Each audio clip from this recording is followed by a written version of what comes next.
Come on You now. said that Trump gave people PPP. The Democratic Congress gave people PPP, and Trump signed it. Okay. And So I that think we got it. So He's trying to discredit Trump. Hey, good afternoon. So again, my name is James R. Sanders, author of Reparations, Style and Soul, and host of the Big Pay Black podcast. So a few weeks ago, Tyrese incorrectly accused the Biden administration of not including the black community in legislation having to do with the Stop Asian Hate Bill. While the singer was ultimately incorrect, he was not alone in his perception.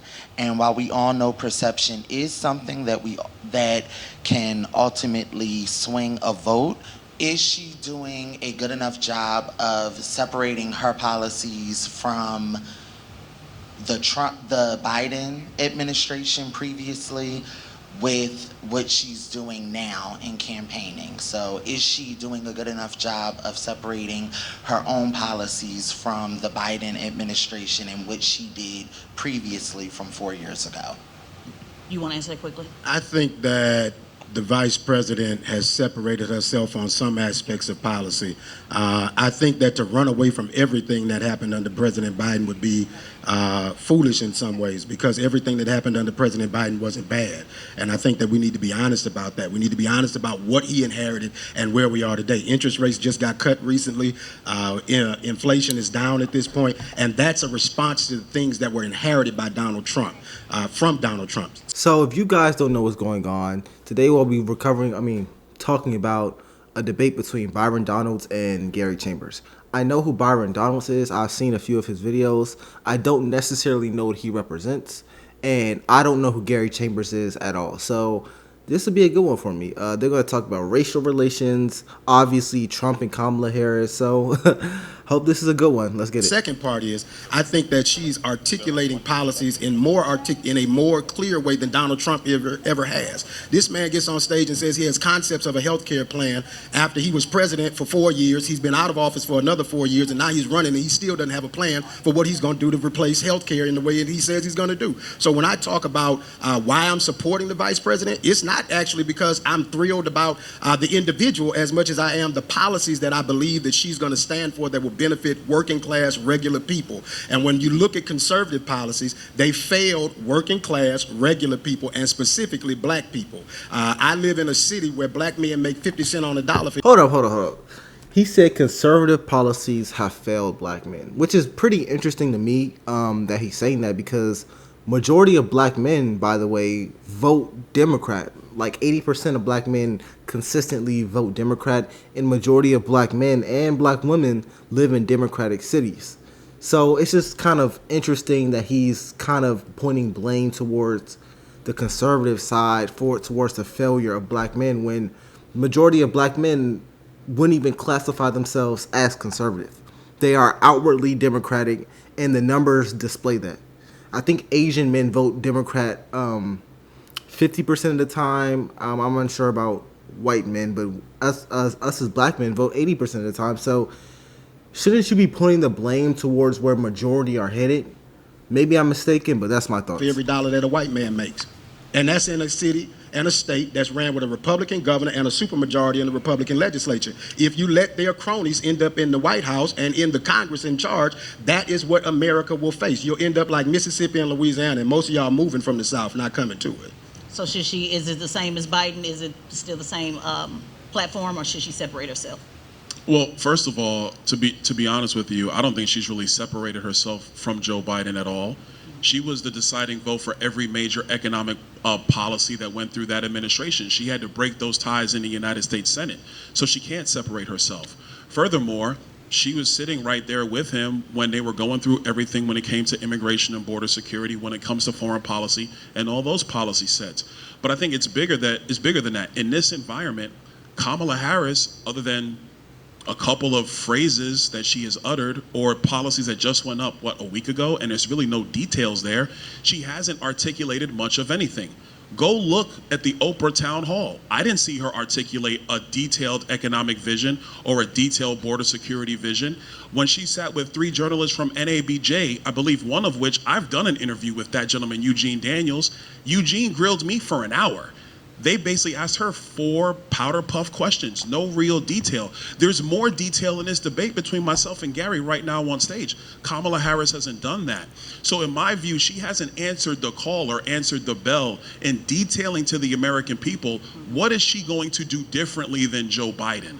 All she's saying is, there's a new way forward, or I'm a new form of leadership.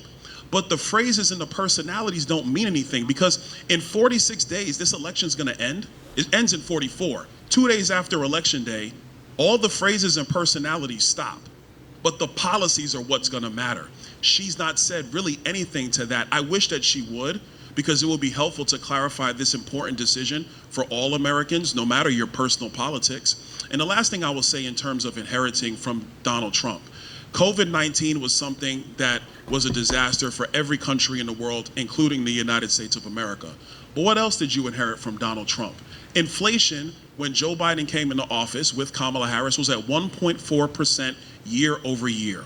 Since Joe Biden and Kamala Harris took office, the price of inflation, the price of goods and services are well up over 20%. Go fix your car. It's well up over 50%.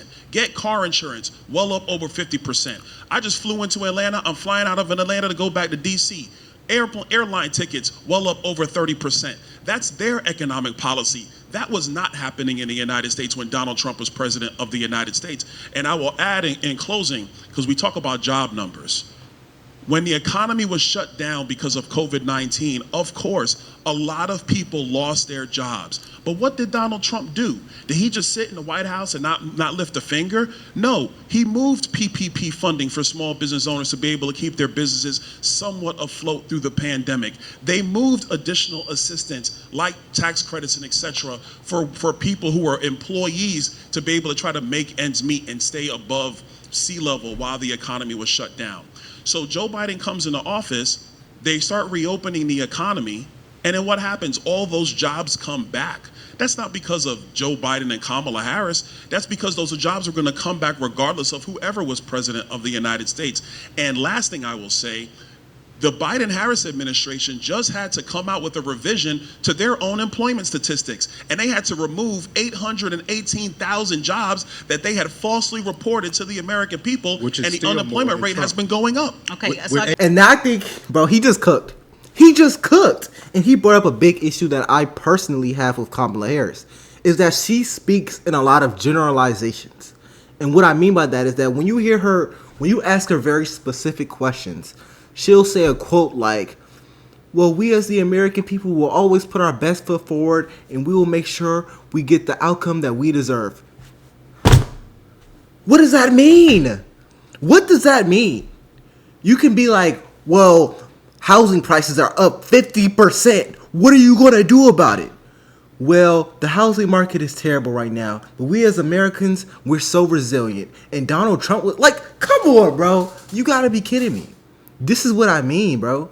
This is what I mean. And I'm not saying she doesn't have a plan. I don't know what her plan is necessarily, but I'm not going to say she doesn't have one. I'm sure she does. I'm just saying when I hear her in interviews, when I hear her speak about it or even post about it, it's not specific details on what she's going to do. That's my biggest thing with Kamala Harris. What specifically are you going to do? Because we as Americans, we're facing very specific problems. There's a housing crisis. There's a job market crisis. Inflation is through the roof. What actionables are you going to do to fight this? We have what you want to do, but we don't know how you're actually going to do it. And I think this is a fair criticism because we've been asking how she's going to do it. And I don't know if she just doesn't want to tell us, or maybe she doesn't have the full plan set out yet, but we don't know. She won't say it. And she's very good at this. I'm assuming she learned this in law school. She's very good about dancing around the point. And it's just a little scary when it comes to voting. And Byron Donalds just hit the nail on the head, man. He just hit the nail on the head. He brought up actionables. He brought up numbers. But let's see how he's going to respond to him. Gary Chambers. 818,000, it was still more than Donald Trump. with 818,000 jobs. The pandemic shut down the economy. Whatever the reasons are, the numbers are the numbers. And let's be clear, If nobody's going to work, how a do you expect them Democrat to keep Congress jobs? passed the PPP protections, not a Republican Congress. So when you talk about Donald Trump giving you PPP loans to bring us back out of the things that we were dealing with in COVID, it was a Democrat Congress that did so. It Wasn't was that a Democrat negotiation Congress, with Donald Trump to but make who that was happen? writing the bill? The Democrats. That's actually not how it works. The It- White it's a- House, it's the a- White it's House, a the two- White House it's a writes a two- lot of the bills that get passed and signed. So into you law. telling me Don't that do you don't write Gary. legislation, sir? Gary, you ran for the U.S. Senate. You know how So this you works telling me like I that you do. didn't, you don't write legislation as a congressman? No, what I'm saying, You're right, you what don't. I'm saying is that when you get to the bills that move through both chambers of Congress and to a president's desk, there is a large negotiation that goes on with each chamber of Congress Where does the bill and start, the White sir? House. That's how it works. Where does Okay, the bill okay, so start? hold on. Let's not So hold- schoolhouse rock. Where does a bill start? Well, actually, it depends on the bill. Where does the bill start, Congressman? I'm trying to tell you, brother. In the House. Brother, I'm trying to. That's actually not always true. If you're The dealing, bill starts in the legislature by the people who write the bills. brother, I'm in Senate I'm or in the House? Congress 4 years. I was in the State House 4 years. Okay, brother, so let where me does tell it you. start then? Just a quick, I When got you- another I know, question I I know. need y'all to have I a wanna- 2-minute I wanna response. make sure this is But just- clear. Yes, sir, where It's does a little the bill bit more than start? schoolhouse The rock. president signs the bill. He don't When write. spending bills originate, spending and taxing bills originate in the House. Other legislative policies can either start in the Senate or the House. Not That's the how president. it works. Right, but he's did say Not the the House. president. Yeah, That's the point. yeah. Yeah, but the president president does not write the negotiates bill. everything. So Presidents he just said- don't. How are you gonna tell a freaking congressman where bills start? I'm a YouTuber, or I'm not fully a YouTuber, but in this context, I'm a YouTuber. I would never, and this is why I don't tell a congressman or the president or so on and so forth the specific details of their job, because that's not my job. I don't personally know exactly that goes along with politics.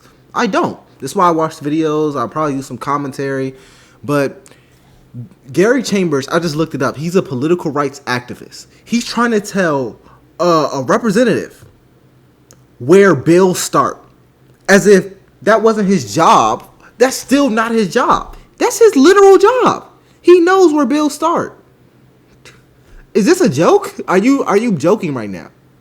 This is unbelievable. Sign stuff that He comes brought from up- Congress. Y'all know Yeah, that. but Come let's on now. Let's okay, not. okay, but hold on, but let's be Kevin, I fair. gotta Hold on, make wait a this minute, point. wait. This is important. This is important, Congressman. This is important because we want to educate. We got a lot of people who are 18 to 25 may not understand schoolhouse rock, may know what y'all talking They don't about. know what schoolhouse rock. So we want to be. So let's be clear about where a bill starts in the House. I understand the president can negotiate. I understand that a president can send something down and say, "Hey, I need you to write these bills," but we want to make sure that we're giving these young folks accurate information.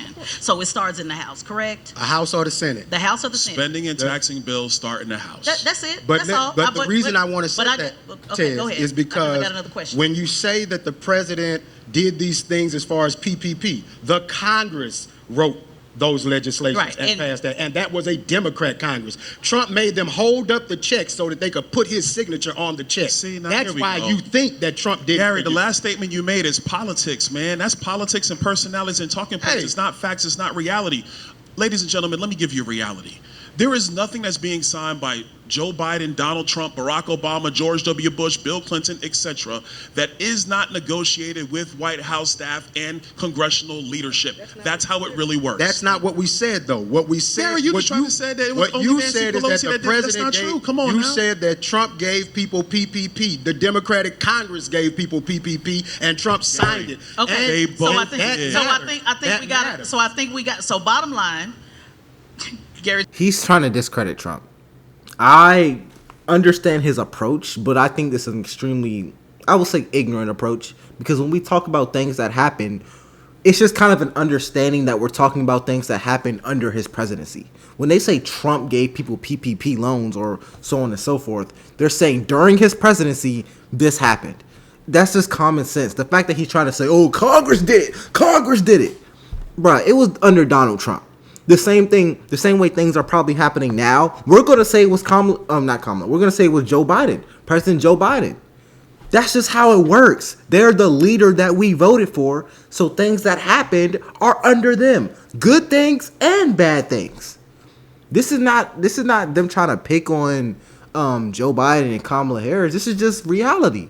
If something happens right now, it was during Joe Biden's presidency, whether it was him or not. Sorry, you're the leader we voted for. Well, some people didn't vote for you, but you're the leader that's in office.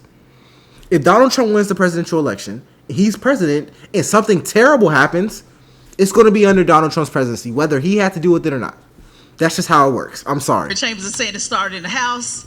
Congressman Donald said it couldn't have Controlled happened by without Trump. Democrats. That's Cannot a lot. happen without the president. We got it. So Period. let's go Full on stop. to the next. I agree with that. So let me get to this question. In education, which is important, do you believe that charter schools and voucher programs give minority students a better chance at a good education, or do they weaken public education and increase inequality? I'm gonna go to you, Gary, first on this one. Make your case. I think that every community should have good public schools, good quality public schools paid for by your tax dollars in your community. When you introduce a charter, you introduce a private entity that then has its own board, not elected by the people, to take resources from the public school system into a charter school system to educate children. Are there some good charters? Absolutely. I know of several good charters in Louisiana. They're mostly homegrown charters that are created by educators from those communities who really care about those kids and understand how to teach those kids. What I've seen, though, because I live in Louisiana, we have one of the worst education systems in the country. New Orleans, one of the only places in America that had an all-charter school district until this year. Right? For the last 20 years, New Orleans has had an all-charter school district. It has not produced quality education for the people of New Orleans. If you ask the people of New Orleans what would they prefer, they would prefer to give the control of their schools back to the school board that they vote for so that those resources can be there. When you take a kid out of the public school system and put them in the charter school, the money that's with that kid goes to that charter school. So when you look at your local school district not having the resources to do professional development for teachers, or not having the resources to build new facilities or give quality training to people. They don't have that because the more charters you open, the less money that's in the pot for everybody else. I think we need a national moratorium on charters to hold them and do an evaluation to say, has this worked for America overall? And if they haven't, then we should ban them and we should go back in the direction. Because let me tell you, we only put charters in black and brown communities. They do not put charters in poor rural communities to fix the rural communities where those kids are struggling in school. Rural communities have struggling schools too,